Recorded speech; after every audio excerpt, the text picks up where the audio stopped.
안녕하세요, 브레이스맨입니다. 오늘은 지난 영상 마지막 부분에서 말씀드렸던 자본주의 체제에서 물가가 오르는 이유에 대해 자세히 알아보겠습니다. 오늘 내용은 2012년에 방영된 EBS 다큐 프라임 자본주의를 참조하였습니다. 이 자본주의 영상은 제 인생 영상 중 하나입니다. 총 5부작으로 제작되어 영상 시간이 좀 길지만 꼭 시간 내어 보시길 추천드립니다.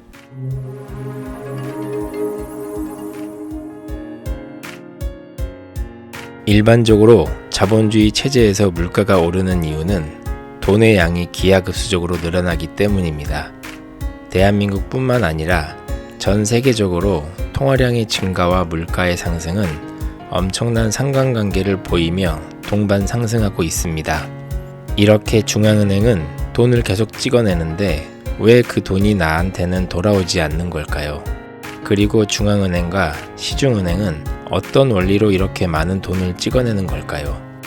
이 원리를 이해하려면 부분지급 준비율이라는 개념을 알아야 합니다. 예를 들어 부분지급 준비율이 10%라면 은행은 고객들이 이에 적금한 금액 중 10%만 남기고 나머지 90%는 대출과 투자를 할 수 있다는 의미입니다.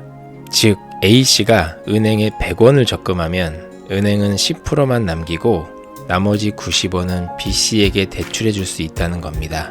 그러면 참 신기한 일이 발생하게 됩니다. A씨의 통장에는 100원이 그대로 남아있고 세상에 없던 90원이 B씨의 통장에 새로이 탄생하게 됩니다. 이렇게 갑자기 190원이 생겨나게 됩니다. 이런 원리로 은행은 러시아 인형처럼 대출에 대출을 반복해 5천만 원으로 6조 원을 만들 수 있는 겁니다. 특히 2008년 금융위기나 이번 코로나 사태 등으로 세계 경제가 침체기에 빠지면서 각국이 통화량을 급격히 늘리는 양적 완화 정책을 펼치면 통화량이 기하급수적으로 증가해 인플레이션이 더욱 심해지게 됩니다.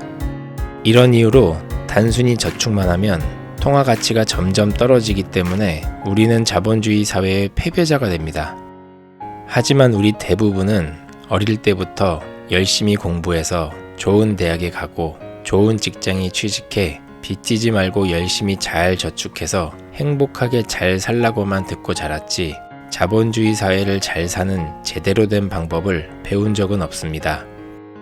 부모님들을 원망할 필요도 없습니다.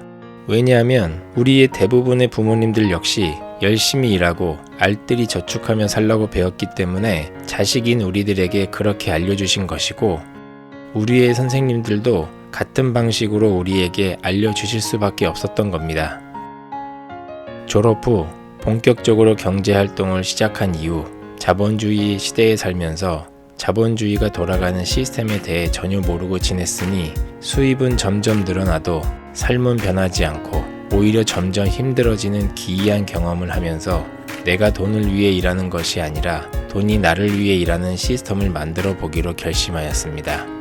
저와 같은 자영업자들을 포함해 일반적인 직장인들도 노동집약적인 직군이기 때문에 내 몸 하나로 일할 수 있는 시간과 체력에는 한계가 있고 나이가 들면 들수록 나에게 주어진 시간과 체력은 점점 줄어들기에 하루라도 이른 나이에 이런 시스템을 구축해야 합니다. 그렇지 않으면 점점 늘어나는 평균 수명에 짓눌려 부모님 봉양과 자식들 케어 때문에 70세 이후에도 굽은 허리와 아픈 몸을 이끌고 노동의 현장에 출근해야 할지도 모릅니다. 일반적으로 매달 월급이 따박따박 나오는 직장인이나 공무원을 제외한 본인 사업을 하는 자영업자들은 매달 버는 수입이 불규칙합니다. 똑같이 1년에 1억을 벌더라도 매달 일정한 비율로 버는 사람과 불규칙하게 버는 사람의 돈의 질은 엄연히 다릅니다.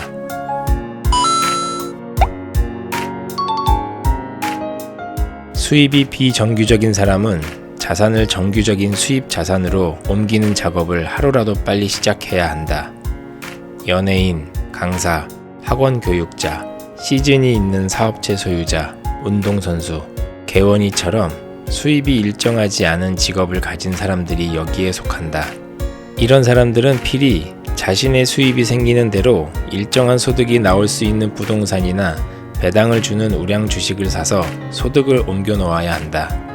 이외에도 있을 수 있는 다양한 자기만의 방법을 찾아 하루라도 빨리 일정한 소득으로 옮겨놓지 않으면 비정규적인 돈은 정규적인 돈을 벌어들이는 시스템을 소유한 사람들 아래로 빨려 들어가고 말 것이다.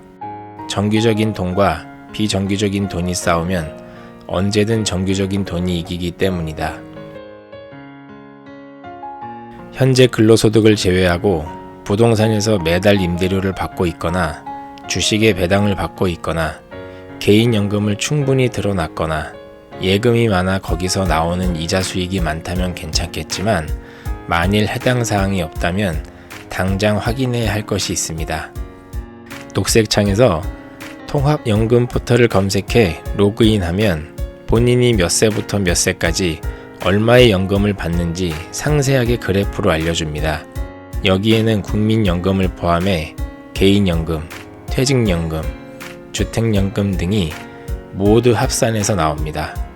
단, 정부가 제시하는 일정 기한까지 성실히 납부했을 때의 금액입니다. 여기에 나오는 액수가 그동안 여러분이 노후를 위해 준비해온 금액입니다.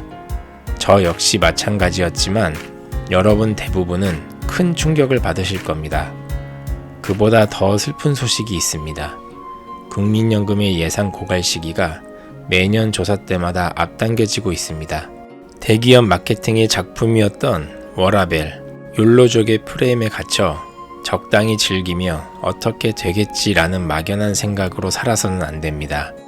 자본주의를 이해하고 자본이 일하게 만드는 원리를 깨달으며 복리의 메커니즘을 이해하고 잘못된 지출을 줄여 투자로 이어질 수 있게 하는 용기가 필요한 시기입니다.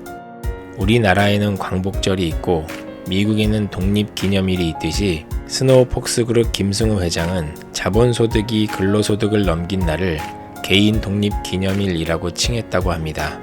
비로소 이래서부터 해방되는 날이겠지요.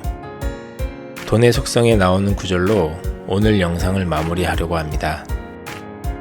개인이 독립하려면 내 수입이 나의 노동이 아닌 다른 곳에서 나오게 만들어야 한다. 따라서 내가 벌어들인 모든 근로 수입을 아껴서 이 소득이 자산을 만들게 하는 것이 개인 독립운동의 시작이다.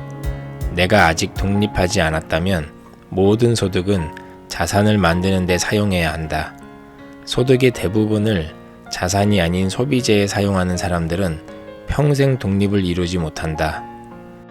소득이 모여 자산을 이루고 자산이 다른 자산들을 낳고 키우며 그렇게 낳고 키운 자산의 규모가 노동급여를 앞지르는 날이 바로 개인 독립기념일이다. 여러분 모두 하루빨리 개인 독립을 이루시길 기원합니다. 오늘도 영상 시청해주셔서 감사합니다. 브레이스맨이었습니다.